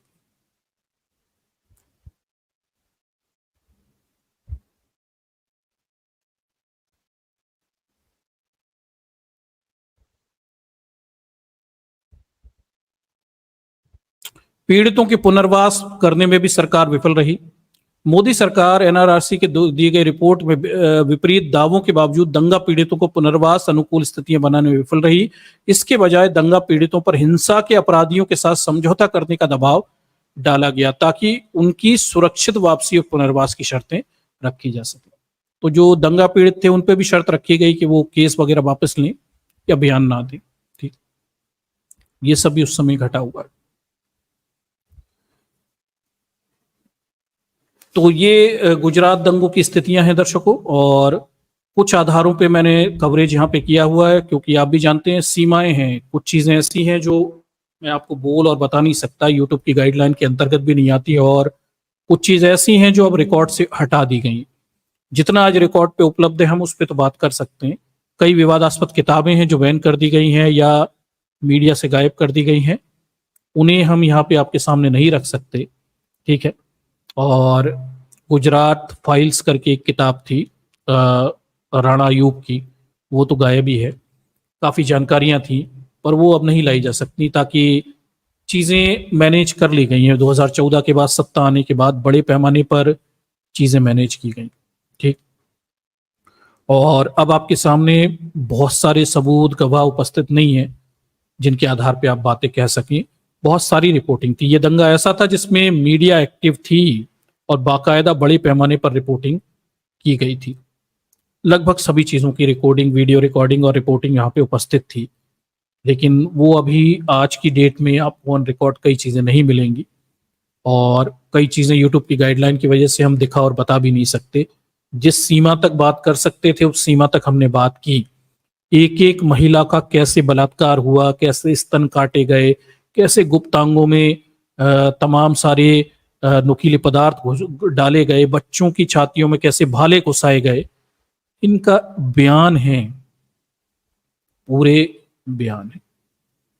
कैसे उन्हें सामूहिक कब्रों में डालकर, एलपीजी सिलेंडर डालकर या कैरोसिन डालकर जिंदा जला दिया गया, ये सब बयान मौजूद हैं। अब वो तो यूट्यूब की गाइडलाइन ऐसी है कि ये सारी चीजें ऑन रिकॉर्ड हम नहीं कर सकते, मोटी मोटी जानकारी हम आपको दे सकते हैं, वो उतना है। उसके बावजूद भी ये जो हम बात कर रहे हैं ये क्या टिकेगा, मुझे नहीं पता कि यूट्यूब इसे डिमोनेटाइज तो करने ही वाला है गारंटी से, और इसकी रीच तो गायब ही कर देगा, ये कैसे भी नहीं बढ़ेगा आगे, ये तो हम जानते हैं। ठीक, शायद वीडियो आगे हटाने के लिए भी आगे किसी किस्म के मैसेज आए, ये भी हो सकता है कि शायद ये आप लाइव में देख रहे हैं ये आगे हो भी ना, क्योंकि सरकार भी उन्हीं की है, और इस मुद्दे पर बात करना शायद यूट्यूब आगे बढ़ने में ना दे। हो सकता है आगे वीडियो हटाने के लिए भी हमसे कहा जाए, इसकी भी संभावनाएं आगे हो सकती है। ठीक, तो ये पूरा गुजरात में घटा था, और ये विश्लेषण करने का एक उद्देश्य ये था कि आप ये जानें कि वास्तव में संविधान की हत्याएं किसने की थी और कहाँ की थी। ठीक है, और वास्तव में ये जाने आप कि ये जो हिंदुत्ववादी लोग हैं इनका मोड ऑफ ऑपरेंडी क्या होता है। ठीक है, और ये कितने खतरनाक, ये कहीं से भी कट्टरपंथी मुसलमानों से कहीं से भी पीछे नहीं है।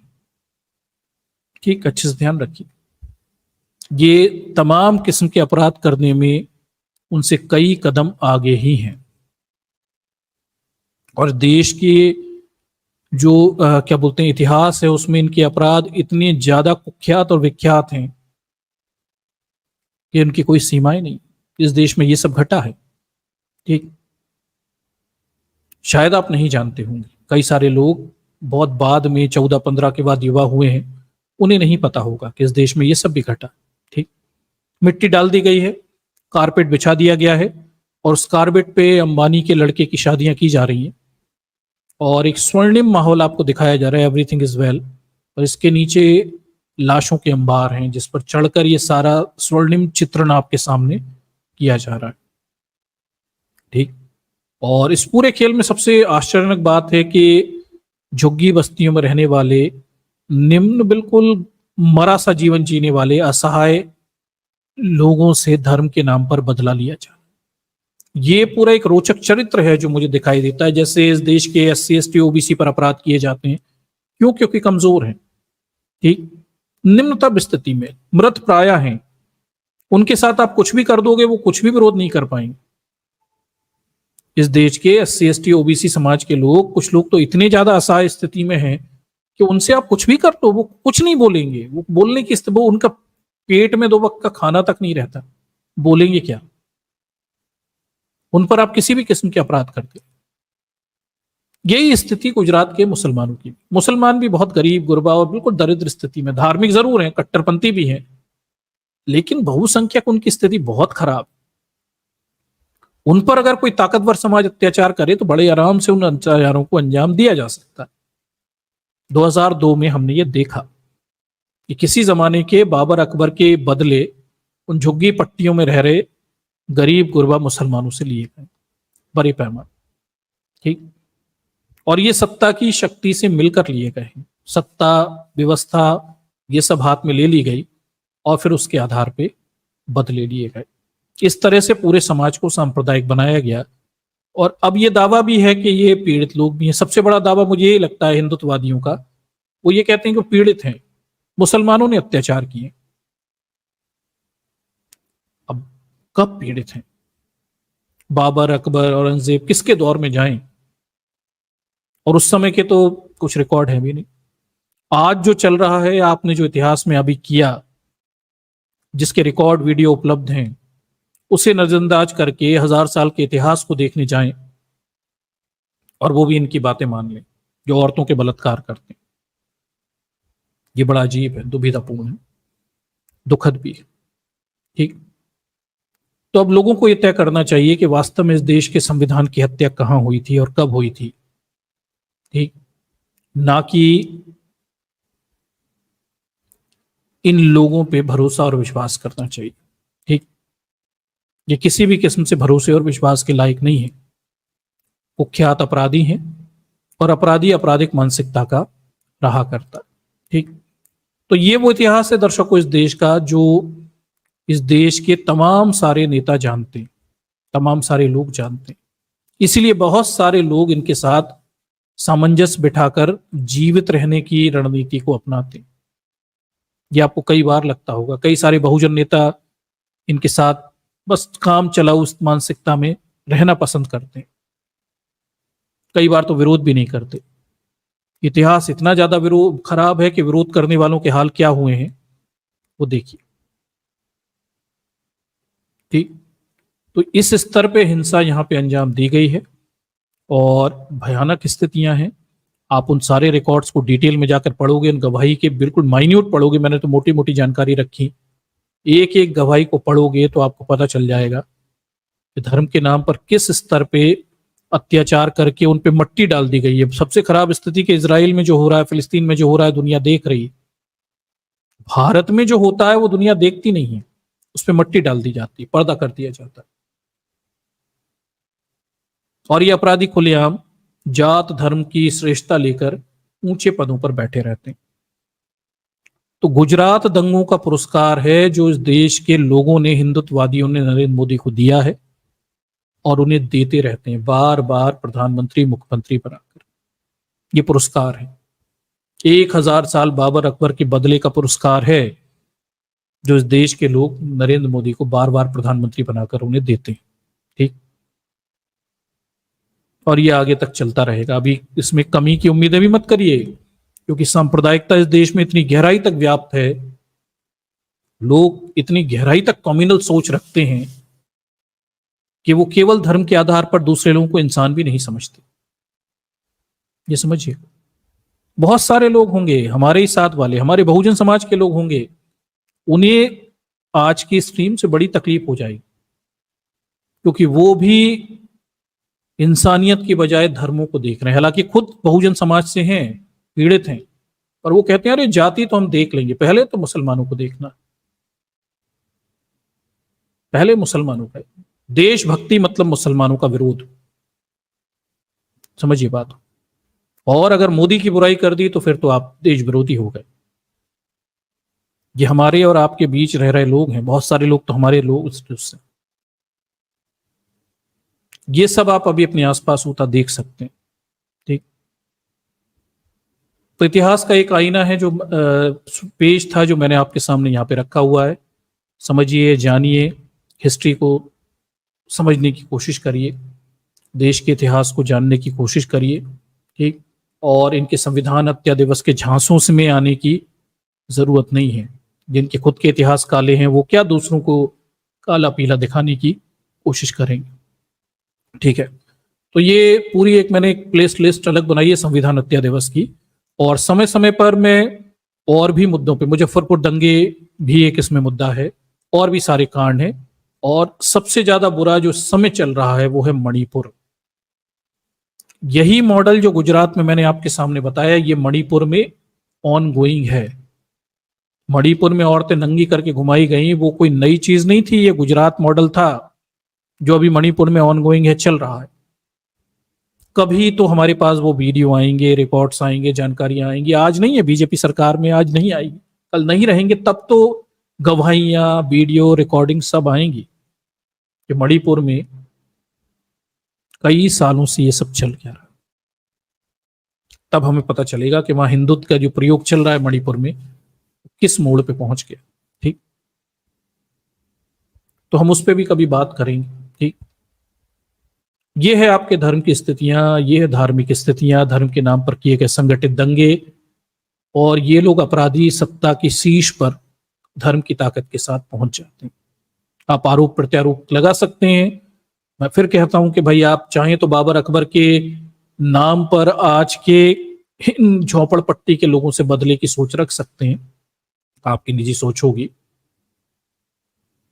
पर आपको सच में लगता है कि इन झोपड़पट्टी में रह रहे लोगों से बदले की जरूरत है और उससे देश सुधर जाएगा, या देश में कोई बदलाव आएगा? ये गंभीर प्रश्न है जिन पर चिंतन करने की जरूरत है। ठीक, चलिए, तो ये प्रेजेंटेशन